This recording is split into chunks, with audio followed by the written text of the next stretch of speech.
এই জীবন, এই জীবন দেখতে গেলে কিন্তু খুবই কঠিন। এই জীবন কি করি হে নারায়ণ, এটাকে একটু সহজ কি করে করে তোলা যায়, এই প্রশ্নই তো আসছে মনে। এর উত্তর স্বয়ং সেই মানুষের মধ্যেই লুকিয়ে, তার সিদ্ধান্তে, তার নির্বাচনের মধ্যে লুকিয়ে। এবার জীবনের যে কঠিন সময়গুলো থাকে সেগুলো সেই প্রসঙ্গের মতোই হয়। যেমন ধরুন, আপনি হাঁটছেন হাঁটছেন আর হঠাৎ করে পায়ে কাঁটা ফুটে গেল। এবার আপনি কি করবেন? এমনও ব্যক্তি আছেন যারা সেই কষ্টের কারণে, সেই কষ্ট পাওয়ার ভয় পিছিয়ে আসেন।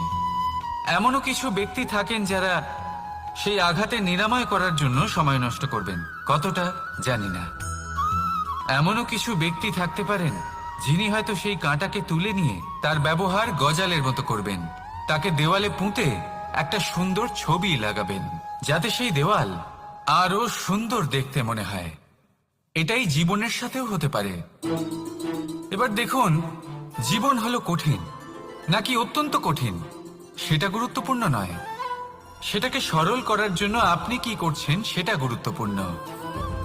জেনে রাখুন, আমরা সবাই মরণশীল, আমাদের সবার মৃত্যু হবে, প্রত্যেককেই এক না একদিন অবশ্যই মরতে হবে।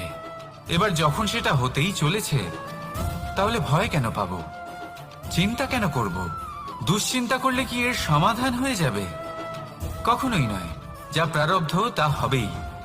তাই জীবন এই কিছুক্ষণ আপনাকে বাঁচার জন্য দিয়েছে, তা বাঁচতে শুরু করে দিন। জীবনে যা পরিস্থিতি আসুক তা ধন্যাত্মক দৃষ্টিভঙ্গি দিয়ে দেখা শুরু করুন। এটা যদি আপনি শিখে নিতে পারেন, তাহলে আপনার এই জীবন সুখ ও প্রসন্নতা দ্বারা ভরে উঠবে।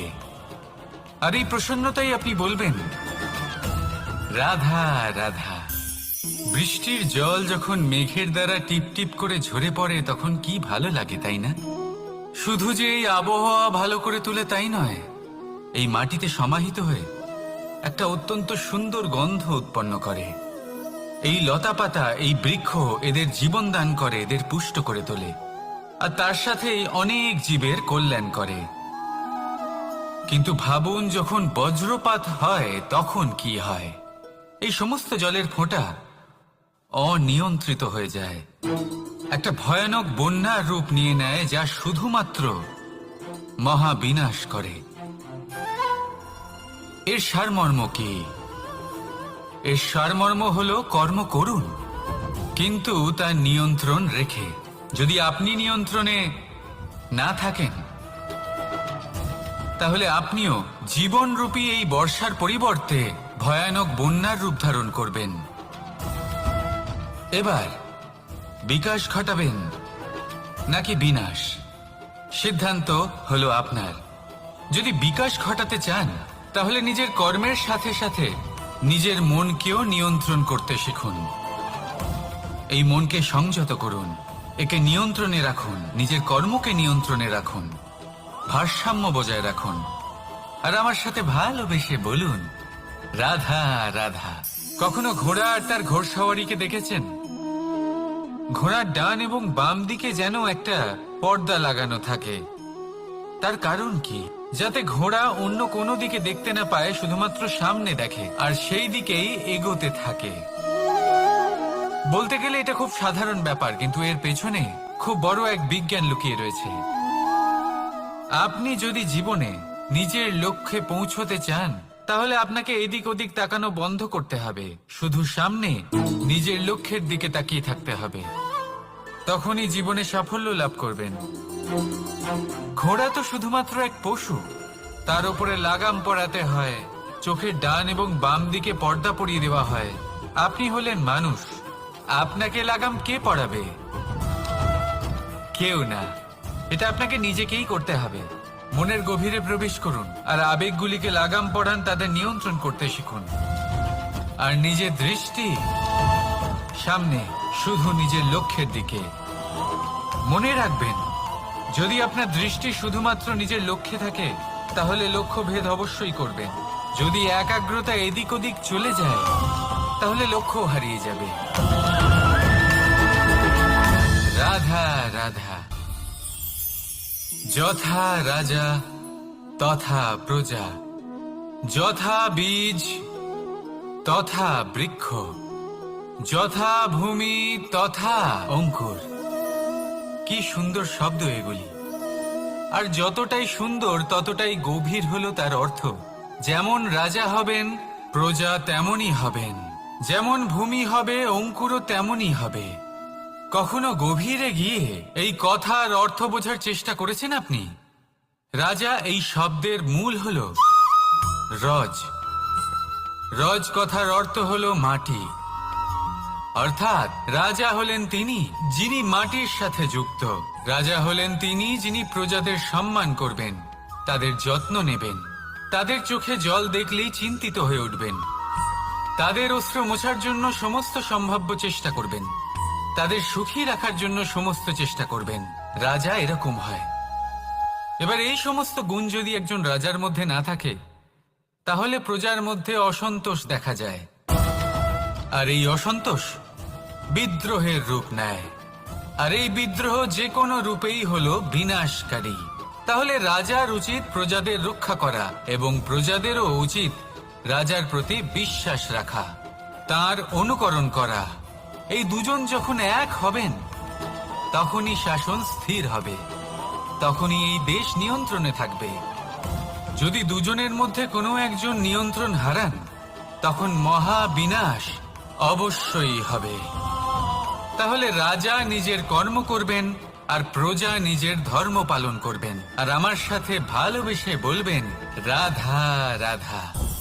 কখনো কখনো আমরা ভাবি যে কোনো ব্যক্তি যিনি ধর্মের পথে চলেছেন, যদি তার দ্বারা কোনো ভুল হয়ে থাকে, তাহলে নিয়তি তাকে সেই মুহূর্তেই কঠোর শাস্তি দেন। কিন্তু সেই সব মানুষ যারা সংসারের সবথেকে বড় অধর্মী, বহু নিকৃষ্ট মানের কাজ করেন, তাদের নিয়তি অনেক সুযোগ দেন। তাদের নিয়তি এরকম কঠোর প্রহার করেন না। এই ভাবনা কখনো না কখনো মনে আসেই। ভেবে দেখুন কেন? আসলে জীবনকে বেশিরভাগ মানুষ একভাবেই দেখে থাকেন, বিভিন্ন স্তরে একে দেখা উচিত। এবার আপনি বলুন, এই সংসারে কোনো অধর্মী কখনো প্রেরণার উৎস হতে পারেন? কখনোই নয়। যে মানুষ নিজের আত্মাকে মলিন করে ফেলেছেন, তিনি এই সংসারকে কিভাবে প্রেরণা যোগাবেন? উনি নিজেই বুঝতে পারেন না কোনটা করা উচিত, ধর্ম কোনটা। তাই নিয়তি তাকে একটা সুযোগ দেন, এটা বোঝার সুযোগ দেন যে কোনটা উচিত, কোনটা ধর্ম। সুযোগ দেন নিজের বিবেক জাগিয়ে তোলার, তাকে সুযোগ দেন নিজের অন্তরাত্মার ডাক শোনার। যখন তাতেও কাজ হয় না, তখন নিয়তির কাছে একটাই পথ বাকি থাকে, আর তা হল মহাবিনাশ। মহাবিনাশ হয়তো দেরিতেই আসতে পারে, কিন্তু তা অবশ্যই আসবে। আর যখন মহাবিনাশ আসে, তখন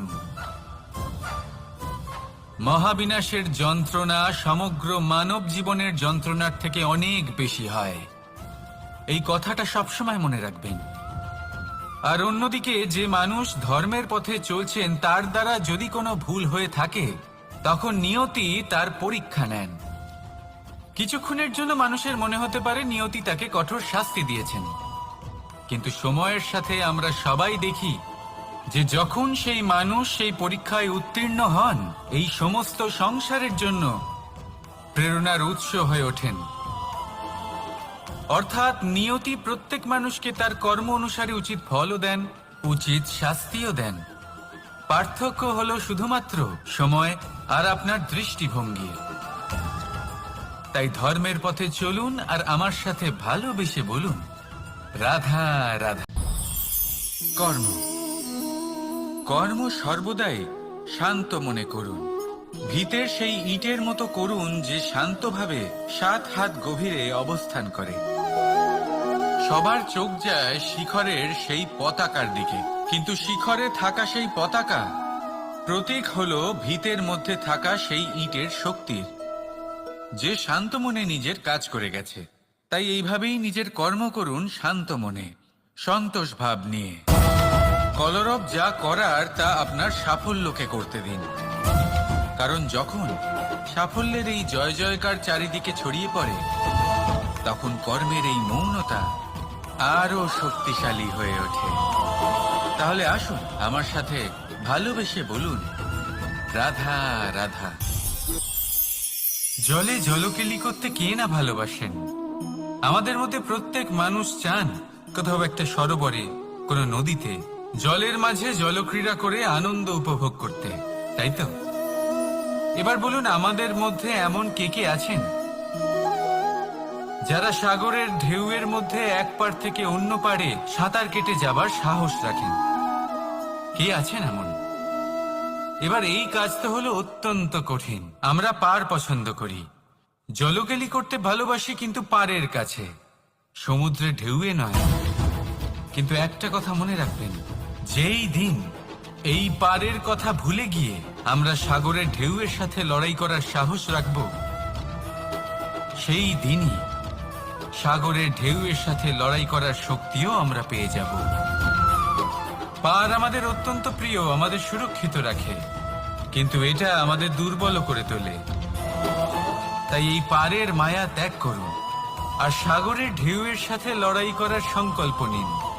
নিজের প্রতি বিশ্বাস রাখুন, তারপর দেখুন কি হয়।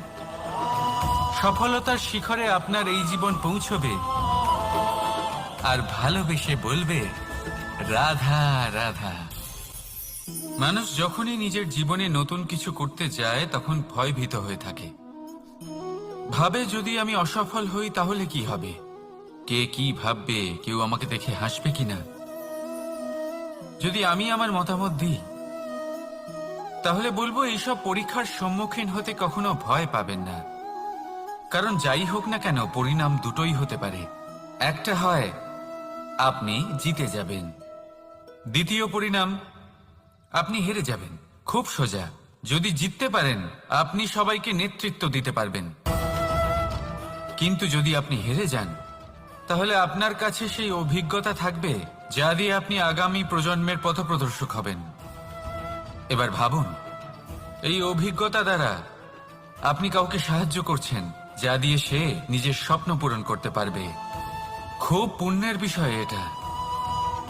একটা সহজ কথা জেনে রাখুন, জয় হোক বা পরাজয়, দুটো একই দিকে নিয়ে যায়, আর সেটা হলো জয়ের দিকে।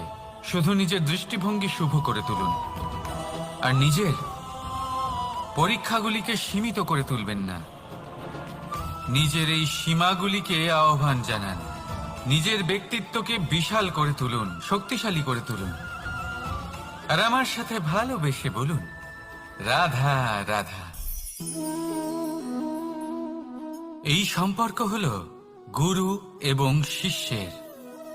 গুরু হলেন ধনুকের সেই প্রত্যঞ্চার মতো, যিনি নিজেকে পেছনে রেখে শিষ্যকে তার গন্তব্যের দিকে এগিয়ে দেন, তাকে নিজের লক্ষ্য ভেদ করতে দেন, আর সর্বদাই কঠোর হয়ে থাকেন যাতে শিষ্য কখনোই নিজের লক্ষ্যচ্যুত না হয়।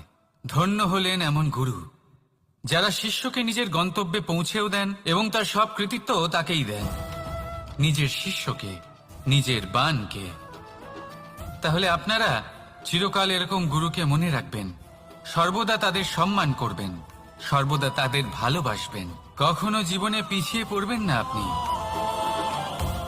আসুন আমার সাথে ভালোবেসে বলুন, রাধা রাধা। আপনি কখনো আতর মেখেছেন? একটা শ্রেষ্ঠ আতরের গুণ হলো ওকে মাখার পরে অনেক দিন পর্যন্ত তার সুবাস থেকে যায়। তারপরে আপনি বস্ত্র বদল করুন বা রেখে দিন, তার সুবাস থেকেই যায়। এবার ধরে নিন এই আতর হলো আপনার কর্ম, আর আপনার শরীর, আপনার বস্ত্র হলো আপনার জিহ্বা। যত শ্রেষ্ঠ আপনার কর্ম হবে তত বেশি এই সংসার আপনাকে জানবে। আপনার কর্ম যদি সর্বশ্রেষ্ঠ হয় তাহলে সারা জীবন মনে রাখবে, আর জীবনের পরেও আপনাকে ভুলবে না। এই কর্ম ধর্ম ভেবে পালন করবেন, কারণ এই চিন্তা ভাবনাই সত্য হয়ে সামনে আসে। সেই জন্য ভাবনাকে পুষ্ট করুন, যুক্তিবোধ শ্রেষ্ঠ করে তুলুন। সবকিছু নিজে থেকেই হয়ে যাবে, পথ আপনা থেকেই সামনে চলে আসবে, কর্ম নিজে থেকেই হতে থাকবে। শুধু কর্ম ধর্ম মনে করে পালন করতে থাকুন। আর আমার সাথে ভালোবেসে বলুন, রাধা রাধা।